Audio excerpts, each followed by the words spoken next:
Salmo 1 tem sido o texto da nossa meditação. Com prazer, com alegria, Salmo 1.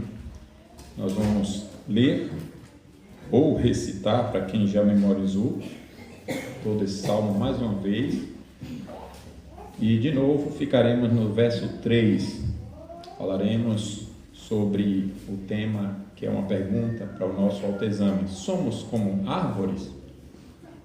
Como que é o tema, crianças? Vamos repetir? Somos como árvores? Essa é a pergunta, né? Somos como árvores? Então, nós vamos ler ou recitar. Vamos juntos? Bem-aventurado o homem que não anda no conselho dos ímpios, não se detém no caminho dos pecadores, nem se assenta na roda dos escarnecedores. Antes o seu prazer está na lei do Senhor, e na sua lei medita de dia e de noite. Ele é como árvore plantada junto à corrente de águas, que no devido tempo dá o seu fruto, cuja folhagem não murcha, e tudo quanto ele faz será bem sucedido. Os ímpios não são assim, são porém como a palha que o vento dispersa. Por isso os perversos não prevalecerão no juízo, nem os pecadores na congregação dos justos. Pois o Senhor conhece o caminho dos justos, mas o caminho dos ímpios perecerá. Feche os olhos, vamos orar. Bendizemos o teu nome, Senhor, e te agradecemos por nos permitir termos este dia tão abençoado, que é o dia de descanso, e que todos nós estejamos, de fato, descansando espiritualmente, num relacionamento exclusivo com o Senhor, onde trabalhos e recreações da semana não estejam nos distraindo nessa relação. E agradecemos ao Senhor por nos permitir orarmos, lermos a Tua palavra, cantarmos ao Senhor e agora ouvirmos a Tua voz.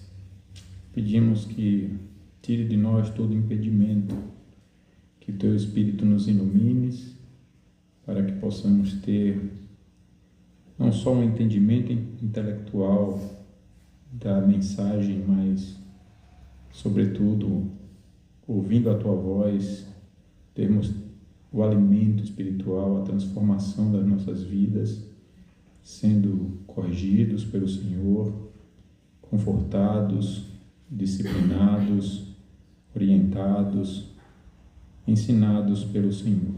Que a Tua palavra seja a lâmpada para os nossos pés e a luz para os nossos caminhos. Em nome de Cristo. Amém. Nós temos falado que a Bíblia usa a imagem da árvore para falar da diferença da vida do justo e a vida do perverso, do ímpio, da pessoa que ainda não se converteu.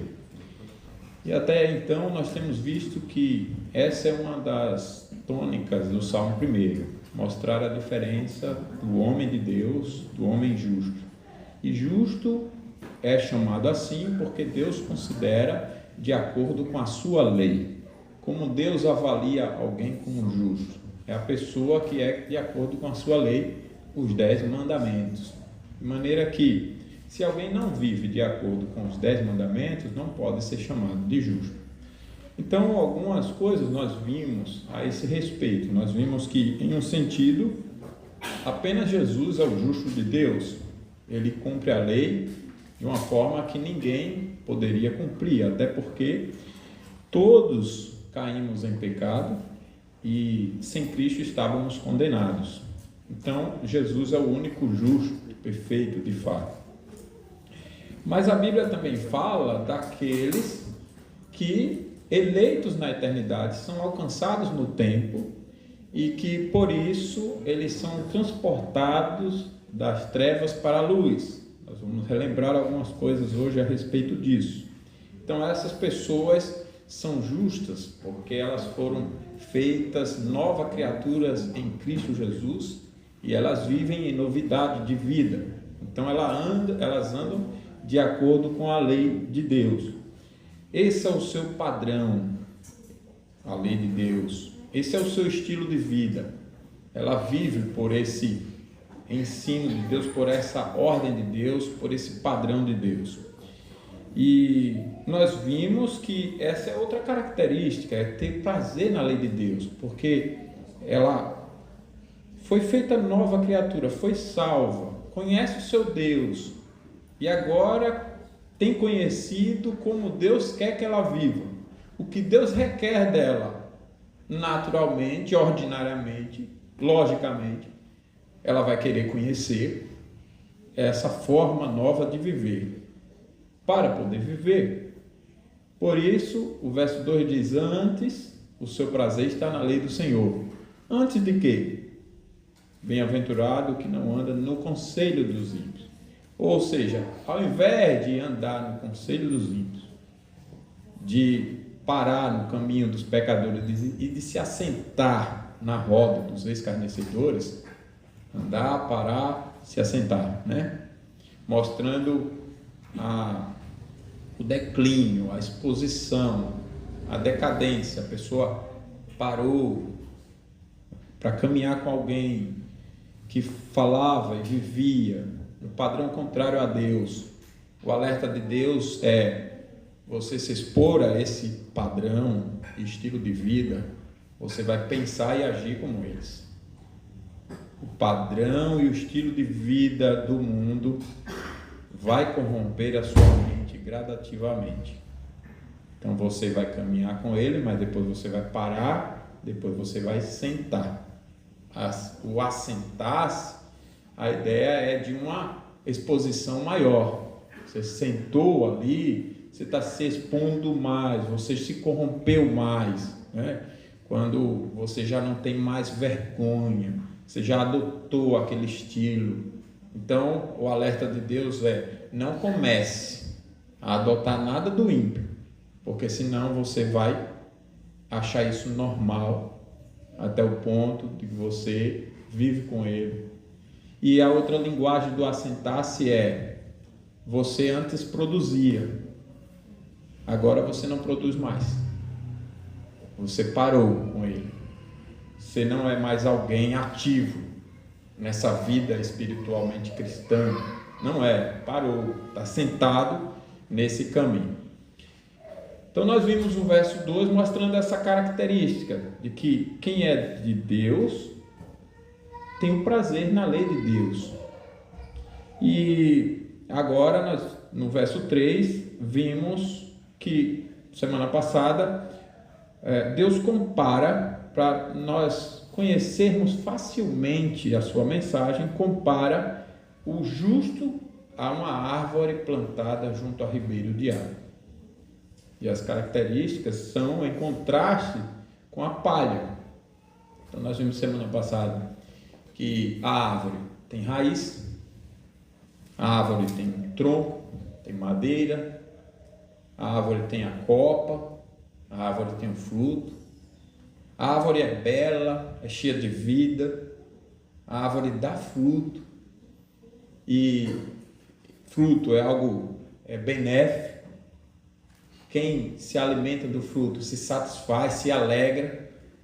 E ele está mostrando nessa linguagem que essa é a semelhança do crente. O crente não é alguém morto, não é alguém inútil, é alguém que tem raiz. O justo é alguém que tem raiz. Qual é a raiz do justo? A palavra de Deus. A raiz do justo é a graça de Deus. A raiz do justo é Cristo. É tudo que a Escritura fala a respeito da salvação em Cristo. Essa é a raiz do justo, né? E por isso o justo é como árvore. Ele está firme. E uma vez que ele está enraizado, ele se mantém firme. Não é o vento temporal, a tempestade que derruba. Ele está firmado, não é? Ele, além da beleza da árvore, ou seja, da beleza da santidade, assim como a árvore é bela, a vida do justo é, segundo o padrão de santidade de Deus e do conceito de beleza de Deus, uma vida bela. uma vida bonita. Você acha a vida de Jó uma vida feia? Quem dera fôssemos como Jó, né? Você acha a vida de Daniel uma vida feia? Não, é uma vida bonita. Mas não foram pessoas que se salvaram por si mesmas. Mas foram pessoas que, uma vez que foram salvas, viveram o padrão de salvação. Evidenciaram essa salvação inconfundivelmente. Uma vida bonita. É diferente de palha, que não tem forma, né? Que não tem modelo. Então, nós vimos que o crente, o justo, ele tem um modelo de vida. É o modelo de Deus. É toda a lei de Deus. A palha não tem modelo. Modelo de Deus. Cada um adota uma coisa e é tudo um padrão feio, sem ética, sem moral, bíblicas. Uma hora é uma coisa, outra hora é outra coisa. Não tem raiz, então as outras coisas todas não têm vida, né? Outra característica foi do fruto. Então, se a árvore dá fruto, o crente dá fruto. E a ideia aqui é que o crente satisfaz. Assim como o fruto satisfaz quem come, dá prazer não só pelo sabor, sacia, né? Da mesma forma é o crente, o justo. Ele vive na lei de Deus, então ele satisfaz. Satisfaz a quem? Satisfaz primeiramente a Deus. Sem fé é impossível agradar a Deus. Então satisfaz primeiramente a Deus. Mas também satisfaz todo aquele que tem a mesma fé e que se alegra com aquilo que alegra a Deus. Então satisfaz. E satisfaz aqueles também que, ainda que não convertidos, mas pela graça comum, têm um padrão aceitável de ética e moral. Por isso a gente lê sobre a igreja primitiva: e perseveravam na doutrina dos apóstolos, na comunhão, no partir do pão, nas orações, dia a dia se reuniam de casa em casa, tomando as suas refeições com alegria e singeleza de coração, contando com a simpatia de todo o povo. Olha só, povo não crente, mas achavam aquilo agradável, aceitável, se satisfaziam. Hoje, infelizmente, tem mudado. O padrão de vida cristã é um padrão estranho à palavra de Deus. Por isso a importância do Salmo 1, para aprendermos sobre a diferença do justo e do ímpio e nos examinarmos. E por isso que o tema de hoje é uma pergunta: somos como árvores?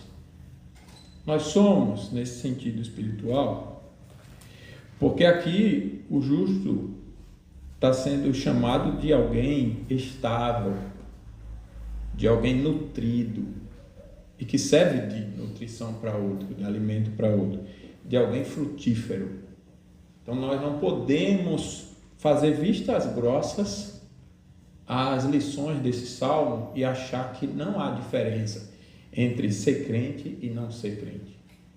Como temos aprendido na EBD sobre a fé cristã tem evidências invisíveis, né? Tem realidades espirituais invisíveis. Você não vê a conversão, você não vê o arrependimento, você não vê a santificação espiritual dentro, no coração, você não vê o novo nascimento, você não vê a justificação, enfim, a adoção, todas essas doutrinas, mas você vê o que elas fazem.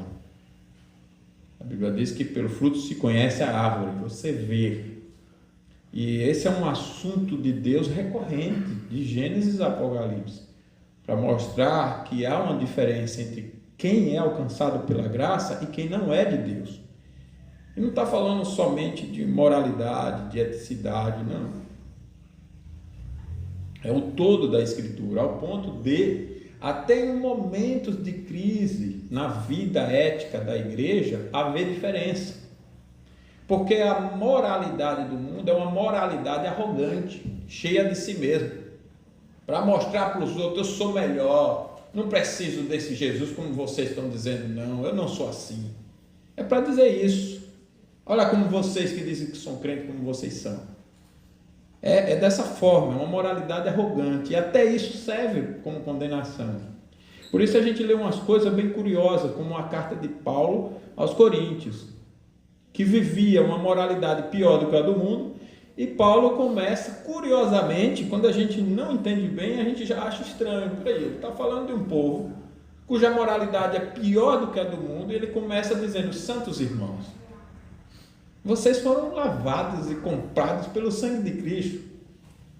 E quando a gente vê, isso faz toda a diferença, porque o que ele está dizendo é: então, já que vocês são nova criatura em Cristo, vocês foram comprados para serem esse padrão de vida aqui, abandonem esse padrão que vocês estão adotando aí. Não vivam dessa forma, por causa do Cristo que salvou vocês. Tem nada a ver com um argumento arrogante de uma moralidade qualquer. Mostre para os outros que vocês são melhores. Não. Ele está dizendo: olha quem salvou vocês. E olha de novo de quem vocês precisam. É a graça de Cristo que muda a vida de vocês. E eu não posso falar com vocês como pessoas espirituais, porque vocês estão vivendo pior do que o mundo. Mas largue isso aí. E aqueles irmãos, olhando para a graça e se submetendo, demonstram justamente esse fruto espiritual, o fruto do arrependimento. Está aqui identificada a vida no pecado. A palavra de Deus alertou, exortou, repreendeu. A pessoa não dobra a aposta, né? Como é costume mencionar hoje a frase, dobrou a aposta. Ela não faz isso. Ela evidencia que ela tem a fé salvadora, se humilhando, reconhecendo e abandonando o pecado. Essa é a evidência de alguém que é justo. E aquela igreja depois recebeu a segunda carta de Paulo, uma igreja que estava em uma vida completamente transformada em relação a como ela estava na primeira carta. Então, esta é a metáfora, e uma lição que eu quero destacar hoje é que a vida cristã não depende de nós mesmos, mas de onde estamos enraizados. Ele é como árvore plantada, não é o texto? Então, não depende de você, não depende de mim. Depende de onde estamos enraizados. O segredo da árvore não está no que aparece, mas na raiz, onde ela está firmada. Qual é o segredo da vida cristã? A raiz onde ele está firmado. Você poderia olhar para a vida da igreja de Corinto e julgá-la condenando, né? Condenando no sentido assim, de dizer, não são crentes. Mas Paulo fez outra leitura. Não, eu sei que Jesus salvou esses irmãos. Eu vou repreender, condenando o pecado, condenando a prática, a vida, o estilo de vida deles, mas confiando na raiz, no Cristo onde eles estão plantados, e eles vão ouvir. Essa é a fé de todo pregador. Eu estou há 8 anos aqui, e se minha dependência não fosse essa, irmãos, vocês sabem que tem muitas coisas que eu não pregaria. Até com aqueles que dobraram a aposta e saíram, não pregaria, porque temeria a saída de pessoas e ameaças e tudo mais. Mas também com relação àqueles que estavam chegando, porque você dizer as coisas, olha, ser de Cristo é isso aqui, e confiar que se é eleito, vai ouvir e vai se submeter, e esses ficaram. É da mesma forma a confiança do conselho quando chama alguém para repreender, aconselhar, corrigir. Qual é a confiança? A raiz onde eles estão plantados, o Cristo onde eles vivem. A gente fala fazendo o que Deus manda, na dependência da atuação do Espírito, que vai lá e trata o coração. Essa é a nossa dependência. É a dependência dos pais na criação dos seus filhos. A gente não tem poder algum de pegar a nossa fé e colocar no coração deles. Isso não existe. A gente não tem capacidade alguma de fazer nascer fé no coração deles, isso também não existe. A única capacidade e responsabilidade que Deus nos deu é: ensina teu filho com toda a demonstração bíblica, disciplina bíblica. É isso que a palavra de Deus ensina, é isso que a gente faz. Mas aplicar a graça é obra do Espírito, é obra de Deus. Nossos filhos são convertidos? Nossos filhos vão se converter? Nossos filhos são convertidos e vão perseverar? É a graça que garante. Se é a graça, a gente ora na dependência da graça, porque o segredo da vida cristã está onde ele está firmado. Esse é o segredo. Então, a primeira lição com base nisso é que a árvore é plantada. Vocês devem ter pensado de repente, na semana passada, quando a gente leu esse texto, em um processo natural de plantio. Então você de repente pensou assim, então a pregação foi proferida, a semente foi lançada, e eu mesmo brotei, eu mesmo cresci, eu mesmo me enraizei, eu mesmo me tornei árvore, e ainda me tornei essa árvore toda elogiada por Deus, né? Uma árvore elogiada por Deus, uma árvore firme, uma árvore bela, uma árvore grande, uma árvore robusta, uma árvore que sempre dá o fruto, sempre. Mas aqui o texto não está dizendo isso. O texto está dizendo que essa árvore foi plantada. Então você imagine isso. Você pegar uma árvore já pronta e plantar essa árvore. A ideia é de que a obra não foi nossa, nem resultado do nosso trabalho. Eu não sou resultado de nada do que eu faço ou deixo de fazer. Eu sou resultado de uma ação sobrenatural. Deus me implantou nova criatura. Deus me implantou cristão. Eu não era cristão. Antes, o que eu era um velho homem. Eu era alguém perverso, ímpio, filho da ira, cheio de toda maldade e injustiça. Ainda que eu soubesse camuflar e enganar aos outros e até a mim mesmo, me achando que eu era alguém que prestasse, que merecesse alguma coisa. E achando um absurdo pensar que eu fosse alguém que não merecia nada de bom e que merecia a condenação. Absurdo pensar nisso. Tal era a minha estrutura deformada de pensamento.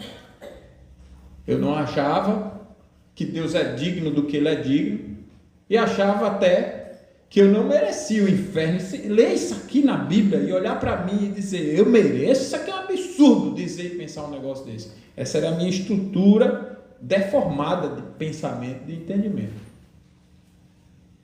Daí, para aceitar se arrepender, aceitar reconhecer isso e aceitar que Cristo é o Filho de Deus que foi oferecido gratuitamente no meu lugar.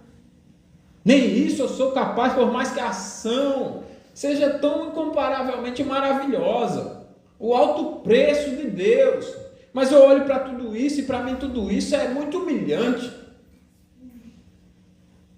Então quer dizer que eu sou tudo que não presta e que o Filho de Deus é o único que é o justo de Deus, o Santíssimo, e eu desesperadamente preciso dele. Não, eu não posso aceitar um negócio desse. Era assim que éramos nós, vergonhosamente. Achávamos um absurdo tudo isso. Tudo isso era estranho, até que a graça nos alcançou. E a graça é um poder radicalmente transformador. Então aquela pessoa, veja bem, ainda que misteriosamente eu seja o mesmo corpo e a mesma alma, mas eu não sou a mesma pessoa. O Lisandro sem Cristo, que achava tudo isso um absurdo, morreu. O Lisandro que está aqui agora é nova criatura em Cristo, é outra pessoa. O mesmo aconteceu com Paulo. O que aconteceu com todos vocês que de fato têm a Cristo. Paulo perseguia a igreja, procurava destruir a fé cristã, até que ele teve um encontro com Cristo, e aquele Paulo teve que ser morto, e veio uma obra espiritual de Deus. Por isso que Jesus disse que o que é nascido da carne é carne, mas o que é nascido do Espírito é Espírito. É outra coisa, é uma obra espiritual. E o que importa é nascer de novo. É isso que importa, é nascer de Deus, é nascer de Cristo. E Paulo, então, nascido de novo, agora é perseguido pela fé que antes ele buscava destruir. E agora ele vive um prazer, uma satisfação tão grande por essa forma de viver, que ele olha para trás e tudo que é contrário a isso, ele acha um absurdo. É um absurdo não reconhecer Deus. É um absurdo não amar o filho. Mas ele queria perseguir o filho, queria matar. Você então vai dizer que ele está falando da mesma pessoa? Não está. O Paulo que perseguia a igreja morreu. Por isso que ele diz, hoje já não sou eu que vive, mas Cristo vive em mim. Ele está falando de outra pessoa. Por isso que a gente precisa ver com muito cuidado, conhecer bem essas doutrinas, para a gente ler passagem como Romanos 6 e 7. O bem que eu quero fazer, esse eu não faço, mas o mal que eu não quero, esse faço. Traduzindo de forma rápida, errada, equivocada. O crente é duas naturezas. Eu sou o novo homem, mas eu também sou o velho homem. Eu quero fazer o bem, mas não dá para fazer o bem. Mas Paulo não está falando disso. Ele está falando de quando ele não tinha Cristo, que ele tinha toda a Escritura e uma vontade, um desejo racional, natural de fazer o que é certo, mas ele não tinha Cristo. Queria fazer o bem, mas não podia, porque ele não tinha Cristo. É disso que ele está falando. Ainda que tenham bons teólogos dizendo o contrário, mas não é. Também tem excelentes teólogos dizendo, não, Paulo não está falando dele convertido. Olha a linguagem, claro. Ele tá, depois é que ele vai mostrar ele convertido mais na frente, no mesmo texto. Porque como é que pode alguém querer fazer o bem sendo cristão e nunca fazer? Essa linguagem não combina com aquela, sede meus imitadores como eu sou de Cristo, combina? Eu quero fazer o bem, mas eu só faço errado. Sede meus imitadores como eu sou de Cristo, combinou? Não combina. Não combina dizer, eu sou nova criatura em Cristo Jesus, mas eu quero fazer o bem e só faço o mal. Não combina. O bem que eu quero fazer, isso eu não faço. Mas o mal que eu detesto, isso eu faço. Miserável homem que eu sou, de olhar para toda a Escritura, de ser um judeu, criado no melhor da palavra, da religiosidade já produzida pela humanidade. E mesmo assim, eu não consigo fazer o bem. Há alguma coisa nos meus afetos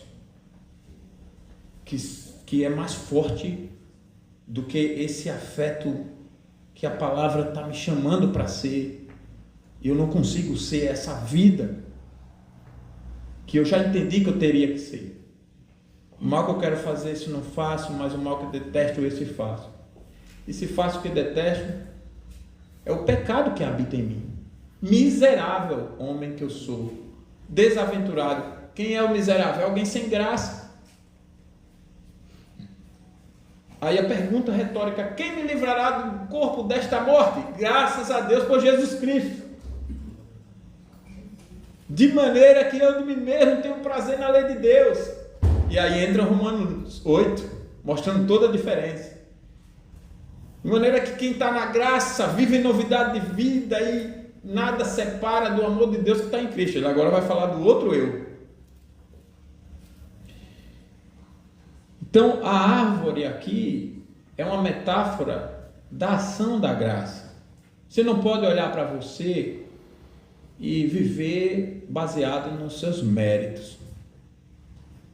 Você não pode aqui confiar, eu sou cristão porque eu oro. Eu sou cristão porque eu leio a Bíblia. Eu vou ser salvo porque eu ando todo certinho. Você não vai pensar o contrário achando que está certo, né? Eu ando tudo errado e eu sou cristão do mesmo jeito. Não. Mas eu estou querendo mostrar para você que a confiança não pode estar nos seus méritos. Ainda que a gente, por um lado, também depois de salvo, deva olhar para essa evidência de salvação como garantia de que eu fui salvo.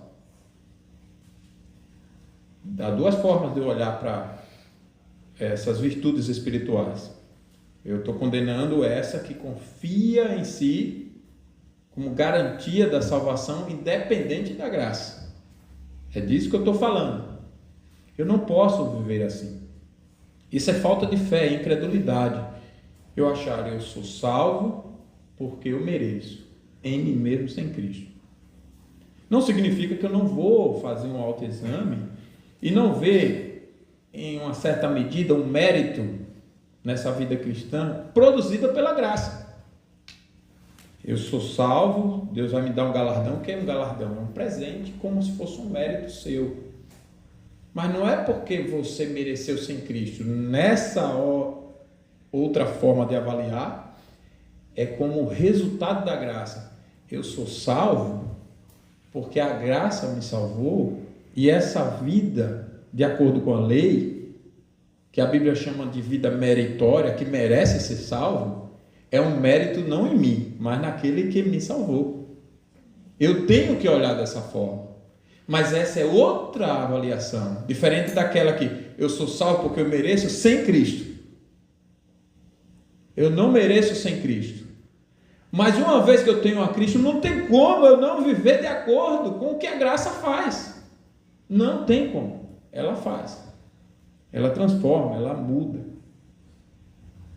Por isso que Paulo disse: ser de meus imitadores como eu sou de Cristo. E deveria ser a fala de todos nós. Mas que infelizmente muitas vezes a gente olha para dentro da gente, para o nosso exemplo, para o nosso testemunho e diz: olha, não me siga não. Mas não deve ser assim nossa vida.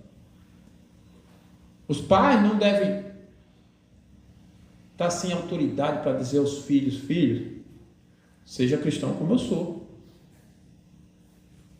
Conselho da igreja não pode estar aqui sem essa autoridade também espiritual.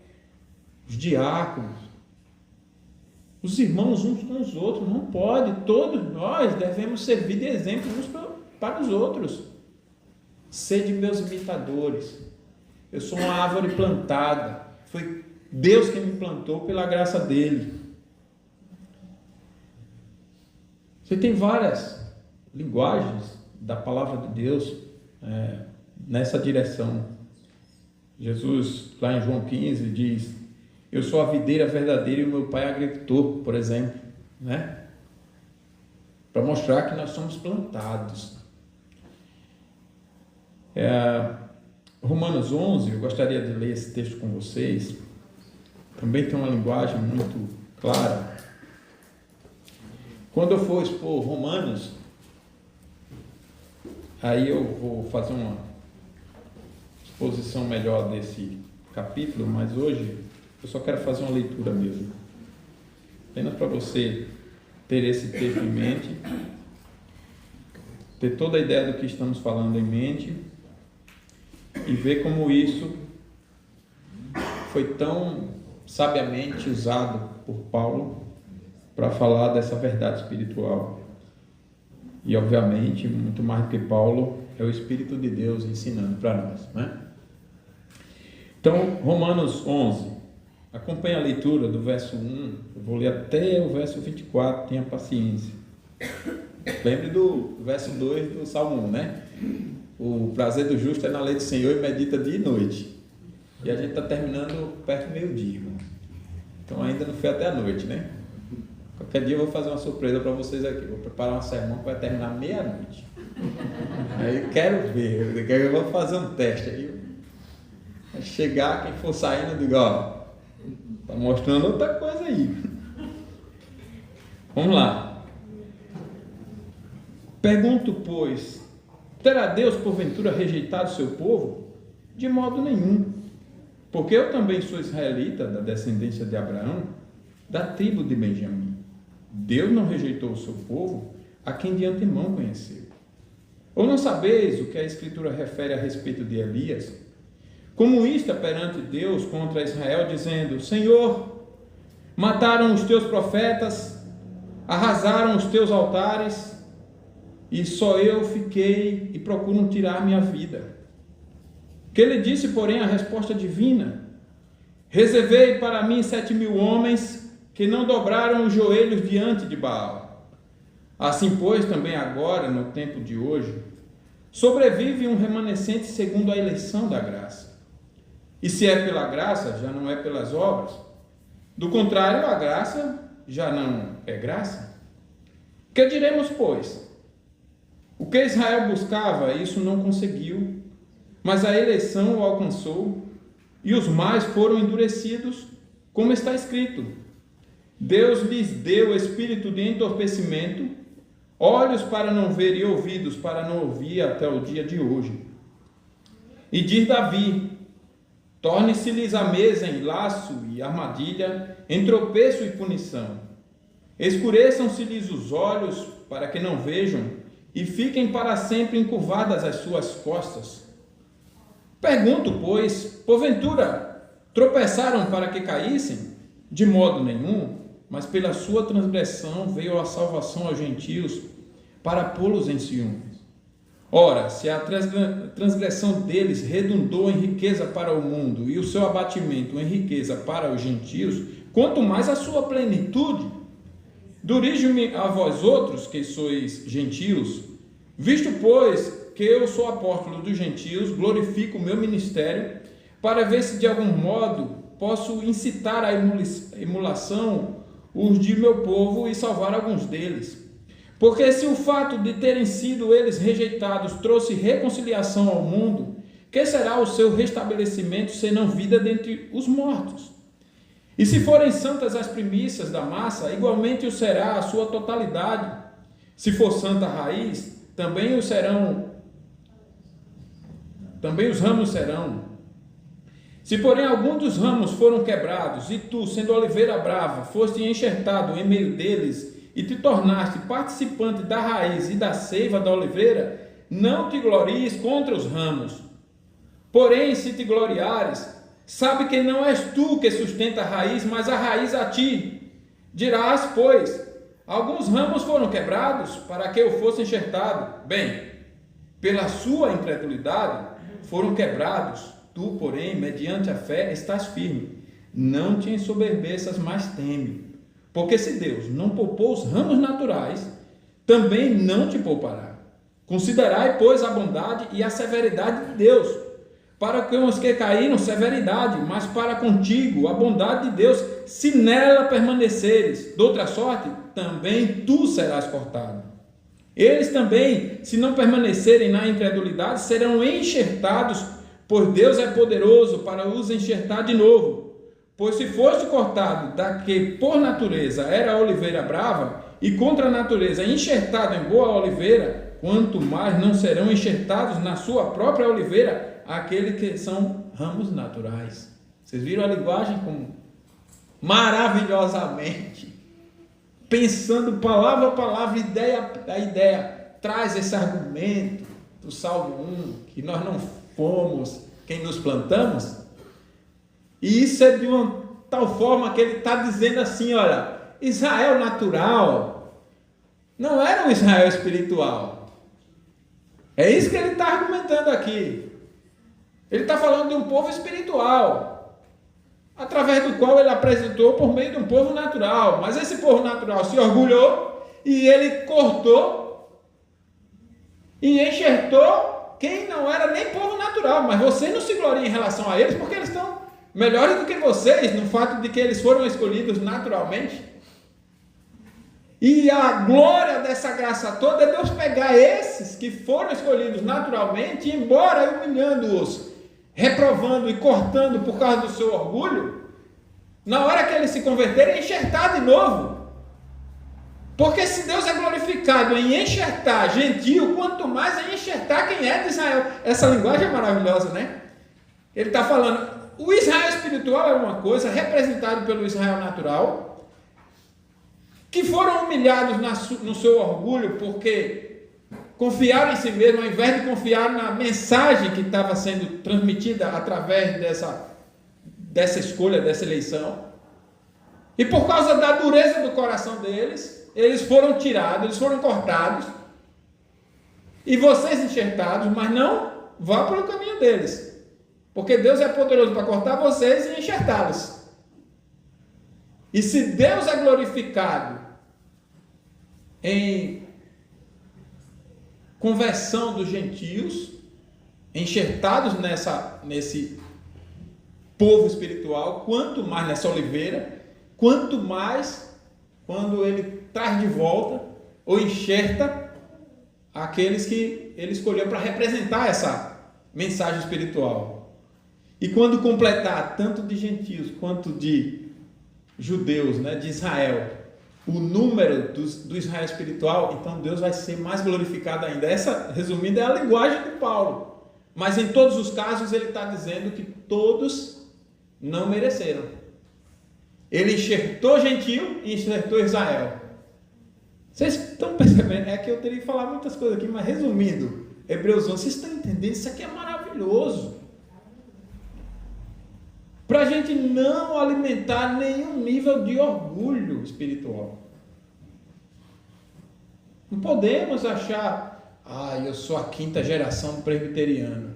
Tá, o inferno está cheio de quinta, de décimo. Cuidado.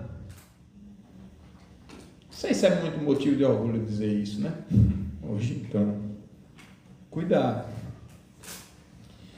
Efésios 2, o que é que diz lá? Pela graça, sois salvos mediante a fé. E isso é dom, não vem de obras, para que ninguém se glorie, pois somos feituras dele, criados em Cristo Jesus para as boas obras, as quais Deus de antemão preparou para que andássemos nela. Você precisa de Jesus para ser santo. Você precisa de Jesus para ser nova criatura. Você precisa de Jesus para ser essa árvore plantada. Não somos nós que escolhemos o solo, é Deus quem nos planta. Cristo é esse solo, é essa rocha. A salvação é ato da graça divina, não do mérito humano. Deus nos arrancou do solo estéril do pecado e nos enxertou em Cristo. Essa é a mensagem aqui. A gente às vezes vê esses trabalhadores, aqui tem mais do que lá em Sergipe, né? Essa prática, pelo menos que eu conheço. Você vai ali na Bungiro, na Cal, tem muitas empresas trabalhando com mudas. Aí você vê eles trabalhando com mudas de árvores. Eles vê árvores já prontas. Outro dia, na época de jabuticaba, eu fui numa dessas empresas assim, aí tinha um monte de jabuticaba, R$3.000 para você comprar uma. Eu digo, rapaz, eu deveria ter plantado um monte lá em Sergipe, trazer para cá, R$3.000 um. Mas, irmão, estavam cheias de baixo acima.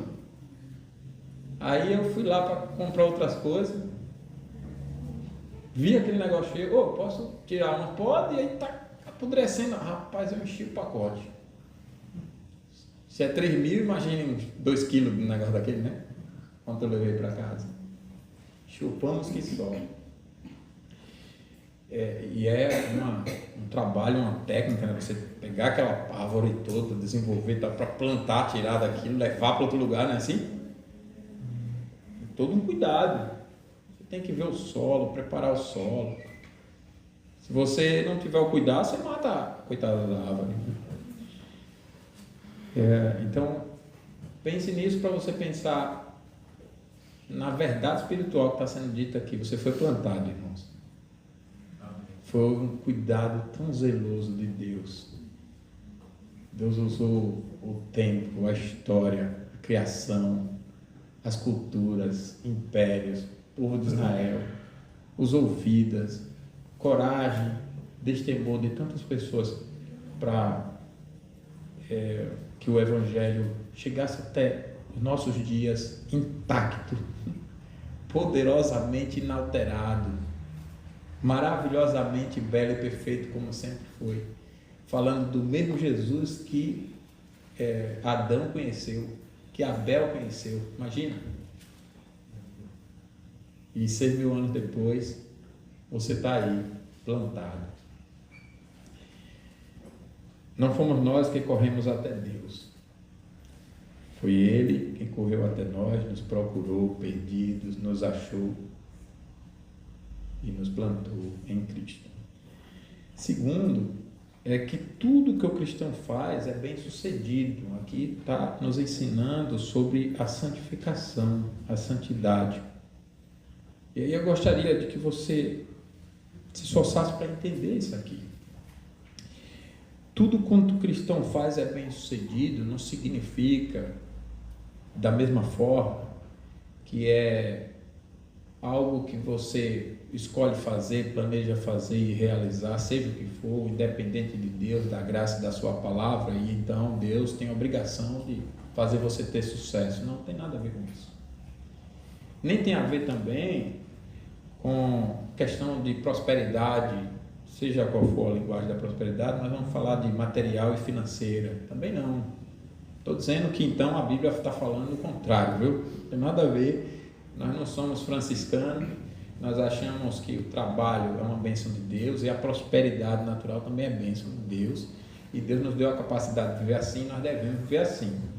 Nós somos contra tudo aquilo que é contra essa visão bíblica da vida humana, da propriedade privada e do trabalho e das riquezas, né? Por isso nós não só não votamos contra o comunismo, socialismo, esquerdismo, como combatemos, né? Mas aqui está falando dessa realidade espiritual,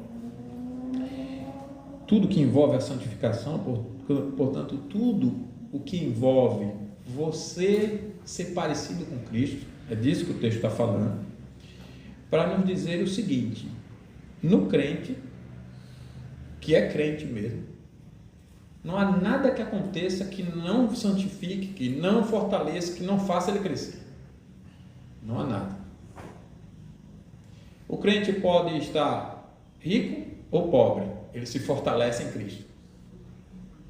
O crente pode estar saudável ou doente, se fortalece em Cristo. O crente pode estar justiçado ou injustiçado, se fortalece em Cristo. E o crente pode estar em pé ou ter caído, ele se fortalece em Cristo. Qualquer área, qualquer acontecimento, qualquer coisa na vida do crente, qualquer circunstância, só faz fortalecê-lo mais. E se alguém inventar que vai tirar a vida do crente, aí ele, pronto, deu a ele o maior presente, que foi aparecer ali, fechou o olho aqui e apareceu, né, na presença de Cristo para receber a coroa. Não tem nada de errado na vida do crente, nesse sentido, né? Não tem nada que dê errado. Tudo que faz é bem sucedido é por isso, porque o crente foi programado para viver crente. E aí, uma circunstância de perda total dos seus bens e dos filhos e até da saúde acontece para mostrar que o crente vivia com Deus pelo que recebia de Deus, como aconteceu com Jó. Aí o que é que o acusador ouve da vida do adorador? Deus me deu, Deus me tirou, bendito seja o nome do Senhor. Rapaz, pensei que ele ia murmurar e ele disse isso. Ah, então já entendi. Ele está se relacionando com o Senhor por troca. Como assim? Não, ele quer a vida dele. Então deixa eu tirar a saúde. Bom, só não tira a vida. Aí vai lá, tira a saúde. E ainda influencia a mulher para dizer lá: amaldiçoa teu Deus e morre. Eu já disse para vocês que que eu talvez dissesse para minha esposa: tá me desejando que eu morra? Talvez eu me ofendesse com isso. Mas Jó nem pensou nisso, que ele se ofendeu. Tá mandando amaldiçoar a Deus? Você não sabe quem é Deus, mulher? Tá falando como uma doida? O negócio dele não foi ela ter mandado ele morrer. Foi: você está mandando amaldiçoar a Deus. É isso mesmo? Alguém podia chegar lá perto de Jó: mas ela também disse para você morrer. Por mim ela poderia dizer qualquer coisa. Sobre mim tudo bem, mas sobre Deus? Olha como ele está preocupado, né? Imagine Satanás. Essa é uma cena, por um lado, para a gente rir, viu? Porque o Satanás está querendo provar para Deus que a graça em Jesus não é tão poderosa como ela é. E aí dá para imaginar uma vergonha atrás da outra? Já tomou de 10-0 na primeira, né?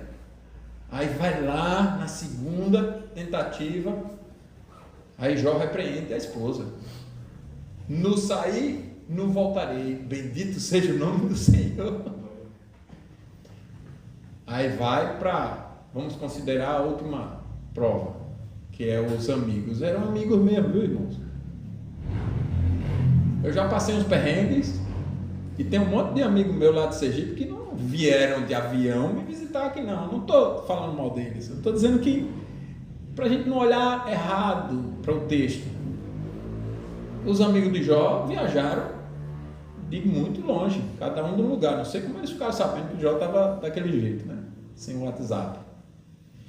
E quando eles chegaram lá, eles veem Jó distante e não reconhecem, e eles começam a chorar. E eles ficam tão abalados com a cena que eles ficam uma semana sem saber o que falar. E eles vão ficar por muitos meses com Jó. Aí eu pergunto: você já fez isso por alguém? Os amigos de Jó fizeram. E eu digo isso porque é comum a gente ler Jó e já dizer bem assim, os inimigos de Jó. Porque a gente não lê direito. O capítulo 4 de Jó mostra que ele faz, que era o líder, ouvir um sussurro à noite de um ser que arrepiou o corpo dele todo. E ele diz: eu não sei o que será aquele, não. Mas era um negócio estranho, eu fiquei com medo, com o corpo todo arrepiado de medo. E aquele ser me disse assim: acaso alguém é comparado com Deus? Não, Deus é santíssimo. E nem os anjos, Deus diz que é santo e tal, e elogia os anjos, e aí começa a mentir sobre Deus, né? Quanto mais o ser humano, que é pó, olha como ele está induzindo, para jogar que tese para os seus amigos? A tese de que só tinha uma forma de Jó sofrer daquele jeito: ele era culpado, ele estava em pecado contra Deus. E é o que os amigos vão tentar provar. E para alguém que está sofrendo, irmãos, isso é terrível. E para alguém que é justo, que é ético, que é certo, isso é um dos maiores sofrimentos. Ou você não já passou por algo assim? Eu percebo que tem pessoas que preferem até adoecer, ser roubado, mas não fale mal de mim, não é assim? Quando fala mal é que a pessoa se abate. E aí parece que Satanás estava certo, de que Jó tivesse algo no lugar de Deus que ele se preocupasse mais, ou seja, ele ser elogiado como uma pessoa certa, justa, ao ponto dele pedir para Deus aparecer para dizer: olha, não, Jó não é isso não, é outra coisa, Jó não é isso que vocês estão dizendo não. Só que aí Deus aparece e não fala nada da situação de Jó. Já disse isso para você, não fala nada. E o que ele fala é sobre si mesmo. Ô Jó, olha como eu sou, Jó, bondoso, poderoso, criador, sábio. Olha como eu sou onisciente, onipresente. Olha como eu sou Deus único, incomparável, assim, assim. Ele vai descrevendo e passa 3 capítulos só descrevendo sobre si. Não fala nada de assunto nenhum e foi embora. Só que, como eu disse, tudo que acontece na vida do crente só o fortalece. Eu estou convencido que Jó, quando vai falar, quando diz as palavras: eu sei que tudo podes, e nenhum dos teus planos pode ser frustrado. Antes eu te conhecia só de ouvir, mas agora os meus olhos te veem. Por isso me arrependo e me abomino no pó e na cinza. Eu estou convencido que ele está dizendo isso, significando: eu não deveria ter pedido para o Senhor aparecer para me defender. Porque o que mais importa entre si vão achar que eu sou isso ou aquilo e falar de mim, é que o Senhor seja falado sobre ti mesmo. É o Senhor ser anunciado. É o Senhor ser conhecido. É o Senhor ser exaltado. É o Senhor ser o assunto. E ele pede, se abomina no pó e na cinza, se arrepende por causa disso. Estou convencido disso. O fato é que fosse o que fosse, Jó estava sempre mais forte, sempre mais crente. E aí diz o texto que depois, a sua segunda fase da vida, passou a ser mais abençoada ainda. Porque ele teve mais riqueza em dobro. A família dele com a mesma mulher, não abandonou a mulher. Mas lá na frente no Evangelho, ou nas cartas, quando Jó vai ser citado, não vai ser citado como alguém que abandonou Deus porque ficou mais rico. Pelo contrário, vai ser citado como exemplo de paciência, exemplo de perseverança, exemplo de relação com Deus, exemplo para ser seguido. Veja como é o contraste com o ímpio. O ímpio, se fica rico, torna mais arrogante contra Deus. Se ficar pobre, é reclamação sem fim. Nunca nada na vida do rico vai fazer ele mudar, nunca. Se ele estiver saudável, ele vai esbanjar essa saúde em noites de tudo quanto é diversão, e vai virar noite assim, e acordar não, né? Amanhecer o outro dia em farras, como a gente bem conhece. São Paulo está cheio, o Brasil inteiro, o mundo inteiro está cheio desse tipo de coisa.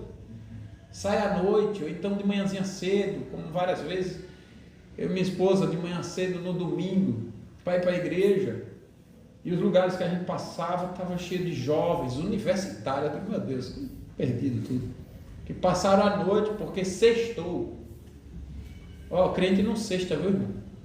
Eu vou te dizer, crente não tem preguiça de trabalhar, não. Crente não fica nessa, não. Tomara que seja sexta para eu não ter que trabalhar, não. Crente não fica com essa, não. Isso aí é o mundo, a forma de pensar do mundo. Não tem sextou para crente. E aí ia para as baladas, passou aquela noite toda, e no dia de manhã, as caras de deprimido, estava deprimido mesmo.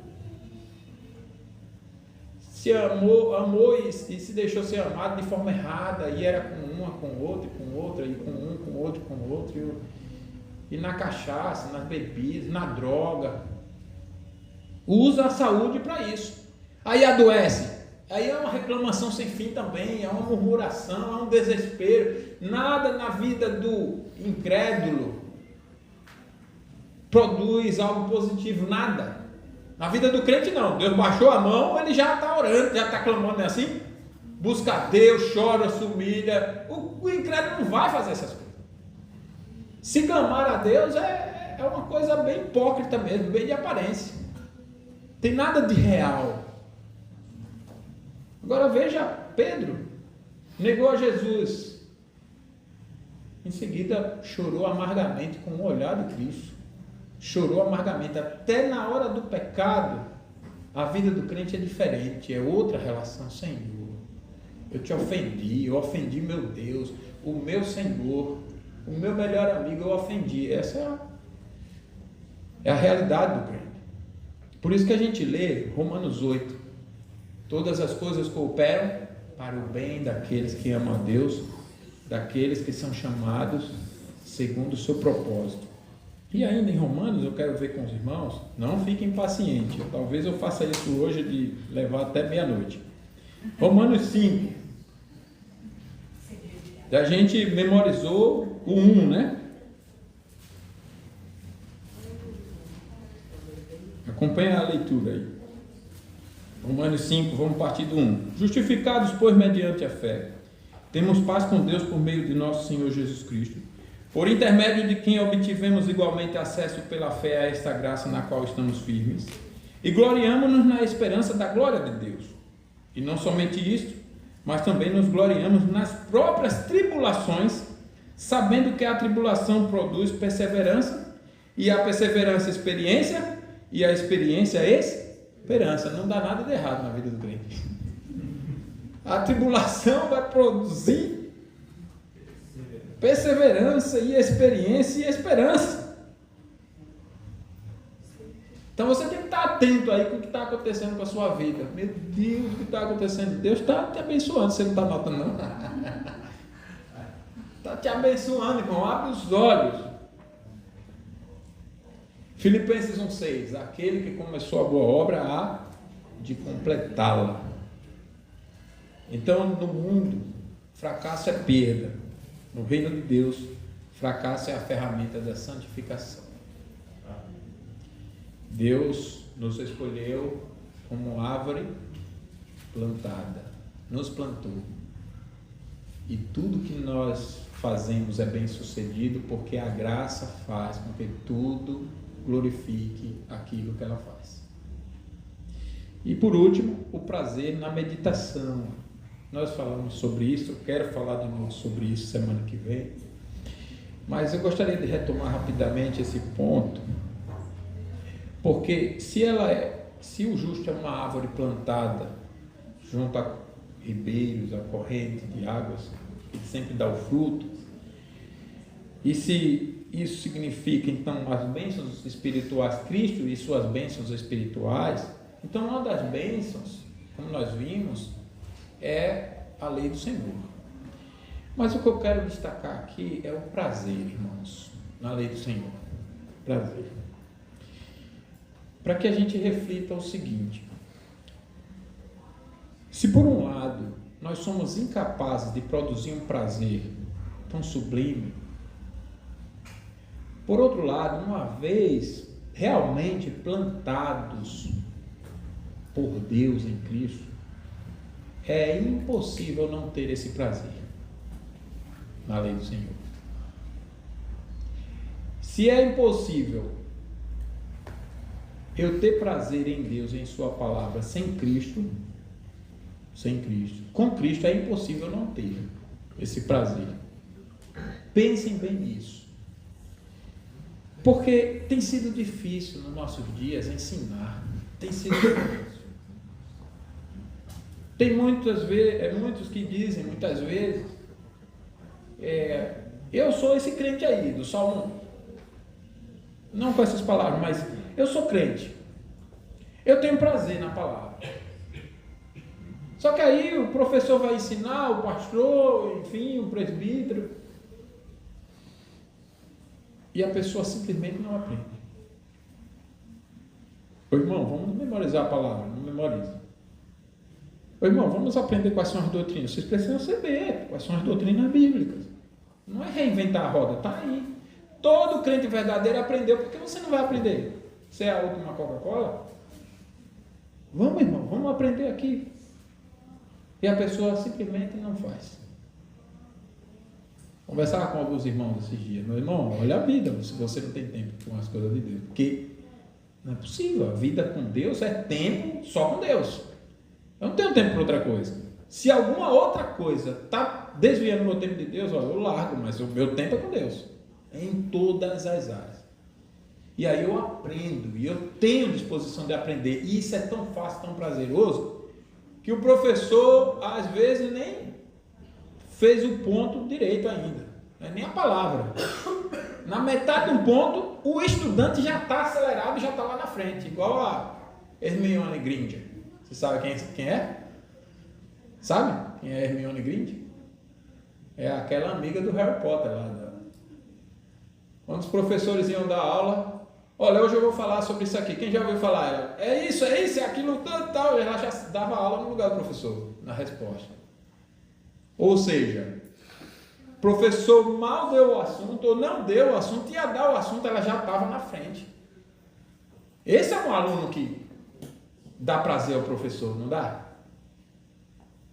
Mas aí você está aqui, está ensinando, aí a pessoa está com a mente lá no mundo. Está aqui. Você pode, irmãos, não dizer, até porque eu também não vou saber dizer, o que foi que exatamente, palavra por palavra, eu disse no sermão. Não é disso que eu estou falando. Mas simplesmente, às vezes, a gente termina, pergunta, a pessoa não sabe de nada. E durante a semana também não sabe de nada. Aí a gente, tá bom, vamos melhorar os métodos. Aí a gente faz aqui, memorização. Aí cria música, inventa as músicas, e canta, e vamos memorizar. Não quero, porque eu não tenho tempo, porque eu discordo. Tá bom, você discorda com base em quê? Você está demonstrando que o seu prazer não é a lei do Senhor.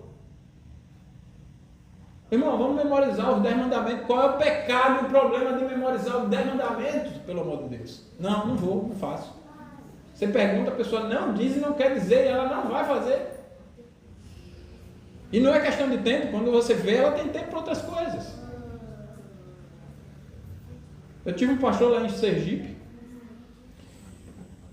que ele chegou para a igreja, deu uma exortação nessa direção, e ele perguntou assim: irmãos, por que não oraram? Por que não leram a Bíblia? Ah, porque acordei 4 da manhã para ir para o trabalho, depois teve estudo, depois teve isso, depois teve aquilo, e eu não tive tempo. Então, irmão, nem coma e nem durma. Nem coma e nem durma. Porque se você comer e dormir for para o inferno, é pior. Então, se é isso mesmo que está acontecendo, nem coma e nem durma. E a gente sabe que não é. Para quem de fato é interessado, ele aproveita todo o tempo para aprender, em todas as circunstâncias. Eu fico puxando na orelha dos pais, né? Quando a gente vai educar os filhos, memorizando e tal. Daqui a pouco a gente vai ter o estudo com as crianças. Pais, venham com as crianças, você precisa aprender, suas crianças vão andar na sua frente. É assim, você aproveita o tempo, é o dia do Senhor, o dia inteiro. Não é para passar 2 horas de culto, não, é o dia inteiro. Aprenda. Seu filho tem um conteúdo escolar, vai lá trabalhar com ele, ajudá-lo e aprenda. Você precisa aprender a ser um pai leitor. Um pai que conhece. Você precisa conhecer gramática normativa da língua, você precisa disso, você precisa do latim, você precisa de outras coisas. Ah, mas é isso que me salva? Não, mas Deus te fez para você ser excelente em todas as áreas. Essa cultura de cristianismo é um pessoal despreparado, burro, desqualificado, e do mesmo jeito que é o mundo, que diz assim, não, eu só preciso ser você, sei lá, carpinteiro, eu não preciso saber história, nem geografia, nem música, nem... Não, isso aí não. Pode esquecer, essa visão está errada. Esses dias eu fui levar meu carro para a oficina, aí o novo mecânico que está ajudando o mecânico meu, estava lá, mecânico bom, o mecânico elogiou, meu mecânico elogiou, olha, esse mecânico aí é muito bom, rapaz, tal. E eu vi dedicação, muito bom, o cara tal. Daí a pouco, ele me mostra o mecânico tocando sax. Irmãos, que maravilha aquele rapaz tocando sax. Ele disse, olha, é mecânico tocando sax. Assim, finamente. Eu passei por conselho esses dias, uma reflexão do ex-ministro da Fazenda, que maldição, né? Ex-ministro da Fazenda Haddad, Paulo Guedes, e nós tivemos aí o presente de ter Haddad no lugar, né? Aí o Paulo Guedes tem mais de 80 anos, aquele senhor, não tem? 70 tem, né? Mais de 70. Mas ele falando as coisas lá, irmãos, sem perder o fio da meada, inteligência, uma profundidade, ainda que haja críticas. Eu quero falar da pessoa, do assunto que a gente está tratando. E ele falando da importância que era para você ser uma pessoa, se for um empreendedor de sucesso, a importância de conhecer todas as áreas. Aí ele deu uma aula de história em 1 minuto e 28 segundos, que eu disse, meu Deus, que humilhação, em 1 minuto e 28 segundos. E o argumento dele era, se você não for bem preparado em leis, em história, em cultura, em línguas, fluência que ele fala inglês, né? E aí ele vai lá nos autores em inglês e tudo mais, para você ser uma pessoa bem preparada mesmo. Aí você diz, a Bíblia não fala disso, o ladrão foi salvo na cruz. Irmão, não distorça a Bíblia. 80% do Novo Testamento não foi Pedro quem escreveu, e que pese Pedro ter sido apóstolo e salvo, mas foi Paulo. O Espírito quis deixar claro que ele vai respeitar os desenvolvimentos naturais de todas as áreas. Você tem que aprender todas as áreas, senão a sua leitura da própria palavra será medíocre. Quem não conhece a Bíblia gramaticalmente também não conhece teologicamente, espiritualmente. Você fica truncado, limitado. Como você vai saber aplicar em política, se você não conhece da Bíblia e política? Em cultura, em economia, em arte, em música. Por isso que a gente tem uma igreja cada vez mais deficiente em muitas áreas. Porque se entendeu o cristianismo que não aplica a meditação na palavra como a própria palavra fala. Vocês já observaram que os melhores de Deus, os homens, foram melhores em todas as áreas? Observe Daniel, profeta Daniel, a posição que ele assumiu. Observe José, a posição que ele assumiu, José do Egito. Não era qualquer um, não. Mas era todo mundo povo de Deus, mas não dava para ser usado como José. O outro não dava para ser usado como Daniel. O outro não dava para ser usado como Paulo. Não dava. E quando Jesus pegou pobres pescadores limitados no conhecimento, como o iletrado Pedro, para usar, foram 3 anos ininterruptos, 24 horas por dia, todos os dias da semana. Todos os dias. Repetindo, cantando, repetindo, memorizando, até os caras ficarem bons. O que vocês acham? E aí eu falo disso para mostrar que a gente precisa se examinar no desejo. Que árvore é essa que não tem desejo superior ao desejo medíocre e pobre do mundo? Uma preguiça para memorizar, uma preguiça para aprender, uma preguiça para falar, falta de humildade para responder. Por quê? Meu irmão, vem cá, me diz, o que a fé salvadora não diz? Fica e vai, eu não vou aprender. Deixa de ser arrogante, irmãos. Isso não tem nada com árvore, isso tem como palha. Palha é sem raiz, é sem vida, é inútil. E não dá prazer para ninguém, como o fruto da árvore dá. É assim. Por isso que o nosso coração, na hora do aprendizado, está devagando, está em muitos lugares, mas não está ali, se dedicando. Não é uma pessoa que você mal dá o start e ela vai. Não vai. A gente tem que mudar essa cultura de achar que o cristianismo é uma coisa sem você se desenvolver nas diversas áreas.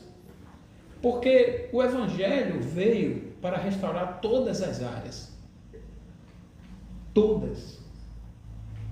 Se o Evangelho veio restaurar todas as áreas, você precisa ser bom em todas as áreas. Claro que vai ser cada um no seu excelente. Ninguém está falando aqui que você só é crente se virar ministro da Fazenda, da Economia. Até porque o ministro que falou isso, embora eu tenha citado que é um exemplo para a gente seguir, ele não conhece a Deus. Foi um conhecimento que ele desprezou, né? Mas eu estou falando de outra coisa. Eu estou falando do conhecimento de Deus vai fazer você se preparar em todas as outras áreas muito bem, com excelência. Claro, cada um no seu excelente, cada um na sua circunstância, no seu limite. Mas o que não dá, irmãos, é para ver crentes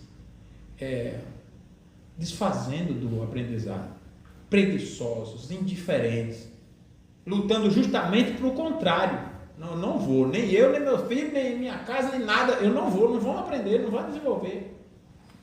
Então onde está o seu prazer? Me diga. você está mostrando para mim que o seu prazer é tudo menos Deus e a lei de Deus. Porque se o seu prazer é a lei de Deus, você aprende exemplarmente para poder aplicar. Mas como não é, aí você usa tudo para desprezar. Por isso passa ano, entra ano, sai ano, e nós estamos da mesma forma. O justo é como árvore firmada pela graça, sustentada pela palavra frutífera em toda a estação. O crente que não ama a palavra, irmãos, é como uma árvore que não bebe água, seca, estéril e vulnerável. Você precisa da palavra. Se você precisa da palavra, eu falei da importância de crescer nessas áreas. Veja, a primeira necessidade, então, é a alfabetização, né? Alfabetização. Você tem que se preparar bem. Nossos filhos, você tem que preparar bem nossos filhos. Nós não podemos achar normal uma criança chegar a 7 anos sem saber ler fluentemente. 7 anos? Não, isso não é normal. Não importa a estação, em Cristo há folhas verdes e frutos no tempo todo. A árvore do justo não mostra a força da raiz, mas o poder do agricultor que o plantou. Nós estamos mostrando nisso o poder daquele que nos plantou. Então, 3 lições rápidas e práticas. 3 lições. Primeiro, examine suas raízes. Quais são suas raízes? Você é alguém que está realmente enraizado em Cristo? Mas quem está respondendo isso? É você ou a palavra? Porque, como vimos há 3, 4 sermões, as respostas nossas a essas perguntas de autoexame não podem ser nossas, tem que ser de Deus sobre nós. Eu tenho que olhar o que a Bíblia está me dizendo a respeito e ver se ela está respondendo se eu estou enraizado em Cristo ou em mim mesmo. E talvez isso explique muita coisa. Porque se eu estou dizendo que estou enraizado em Cristo, mas eu não estou frutificando, está mostrando que a raiz está em outro lugar. Quando uma igreja sólida em Cristo estava desviando de Cristo para si mesmo, Paulo chamou de insensatos. Ó insensatos Gálatas, sois tão insensatos assim que começaram na graça e agora estão desviando dela? É insensatez se firmar em si mesmo. Então nós examinemos à luz de toda a Escritura. Segundo, aceite todo o cuidado de Deus no meio da graça, no processo de te santificar, de te amoldar. Está sofrendo? Está doendo? Se examine. Veja o que Deus está tratando em você. Ainda que o que Ele está fazendo em você é o que Ele fez em Jó. Não, fortalecer mais. Ainda assim, mas se examine. Isso é bom. Você precisa saber onde você está nesse processo de Deus. Está acontecendo na área da saúde. Estou passando por um tormento. Tá bom, mas em relação a Deus, examine. Nós vamos chorar com vocês, nós vamos orar com vocês no sofrimento todo, chorar com quem chora, chorar com quem chora, se alegrar com quem se alegra. Mas se examine. O que é que Deus quer? O que Ele está tratando em mim? Ele está tratando para você perseverar e continuar e ter esperança. Pronto, então se fortalece nisso. E por último, irmãos, peça a Deus para nos dar o seu prazer e aprenda a desenvolver o prazer certo. O que é que a gente faz com nossas crianças? Não quero aprender. A gente deixa? Eu não quero comer o alimento certo. A gente deixa? Eu não quero dormir no horário correto. A gente deixa? Eu não quero obedecer. A gente deixa? O prazer dela está por outras coisas e a gente deixa? Não, a gente ensina o bom prazer. E é o que Deus está fazendo conosco. Ele está tratando de mim e de você para tirar o prazer pecaminoso e desenvolver e santificar o bom prazer da meditação da palavra e da vida de acordo com ela. É isso que ele está fazendo. Então, aprenda a se alimentar da palavra com essa consciência. Deus está trabalhando em mim a destruição, a eliminação de um prazer perverso, ímpio, e a implantação, o desenvolvimento de um prazer santo, saudável, vital. Assim como o pai faz com o filho. Eu não quero obedecer, mas vai. Não quero ir para a igreja, mas vai. Não quero orar, mas vai. Não quero ler a Bíblia, mas vai. Não quero me arrepender, mas vai. Não quero pedir perdão ao meu irmão, mas vai. A minha irmã, mas vai.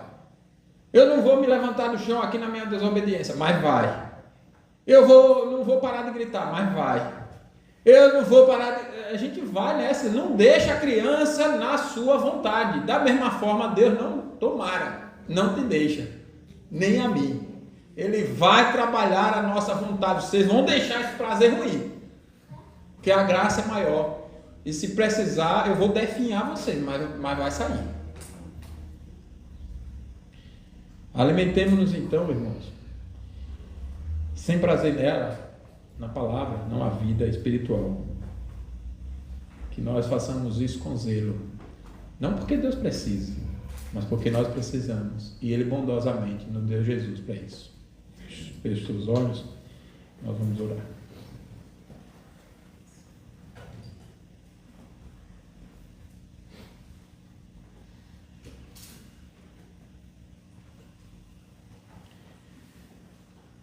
Senhor, que a nossa confiança na nossa relação com o Senhor não esteja realmente em nós mesmos, mas em Jesus Cristo, não de forma pecaminosa, distorcida, a compreensão dessa firmeza em Cristo para vivermos no pecado, mas da forma como aprendemos hoje, um conhecimento e uma consciência santa dessa firmeza em Cristo, na certeza de que por ela nós vivemos em novidade de vida. Não vivemos para o pecado, mas para Ti. Ajuda-nos, ó Pai, a nos examinarmos com honestidade e a vivermos firmados em Cristo, somente em Cristo, ao ponto de toda a obra do Senhor ser inconfundivelmente percebida pelos frutos de uma vida de santidade e devoção ao Senhor. Também pedimos que a nossa santificação, que o Senhor administra de várias formas em cada um e também de uma forma toda especial como o Teu povo em cada igreja e no nosso caso aqui no Tijuco, seja por todos nós reconhecida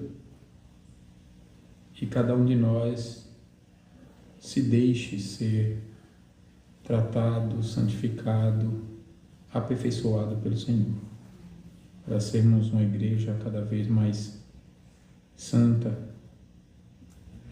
ainda que venhamos a enfrentar diversas circunstâncias, boas ou ruins. E por fim, ó Pai, pedimos sobre o nosso prazer que não nos abandones nas nossas vontades pecaminosas. Se temos nos sentido confortáveis com os pecados que temos ainda praticado, que o Senhor tenha compaixão de nós e nos ajude. Nos santifique e nos transforme. Tire de nós esse prazer e que façamos como servos do passado que disseram que porque acordaram sem vontade de orar, eles orariam mais. Aí é que eles orariam mais porque percebiam a necessidade de orar. Da mesma forma, se não temos tido prazer em ler a palavra, em meditar nela, que façamos o mesmo e meditemos mais, para que estejamos plenamente dominados por Tua palavra. Abençoe-nos no restante desse dia, de maneira que as palavras dos nossos lábios e o meditar do nosso coração sejam agradáveis na Tua presença, em nome de Jesus. Amém. Vamos de pé encerrar cantando o Salmo 119.